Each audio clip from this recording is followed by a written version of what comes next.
శ్రమ అయినా, బాధ అయినా, హింస అయినా, కరువైనా, వస్త్రహీనత అయినా, ఉపద్రవమైన, ఖడ్గమైనా ఇది మేలు కొరకే. దేవుని స్తోత్రం కలుగును గాక. నీ జీవితంలో శ్రమ వచ్చిందా? నీ జీవితంలో బాధ కలిగిందా? నీ జీవితంలో హింస కలిగిందా? నీ జీవితంలో కరువు వచ్చిందా? నీ జీవితంలో వస్త్రహీనత అనే ఖడ్గం వచ్చిందా? అది ఎందుకు కొరకంటే మేలు కొరకు. నమ్మని వారు దేవుని స్తోత్రాలు చెప్పండి. మేలు కొరకే వస్తాయండి.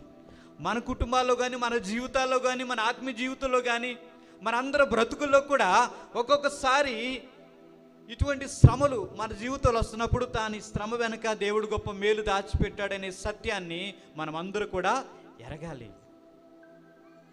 ఎంతో ప్రార్థన చేస్తున్నాను, ఎంతో కన్నీరు కారుస్తున్నాను, ఎంతో ఉపవాసం ఉంటున్నాను, ఎన్నో విధాలుగా దేవుని కోసం నేను ప్రయాసపడుతున్నాను, నాకే ఎందుకు ఈ కష్టం రావాలంటే నీకే వస్తుంది, ఎందుకంటే ఒక మేలు దేవుడు దాని వెనక దాచిపెట్టాడు.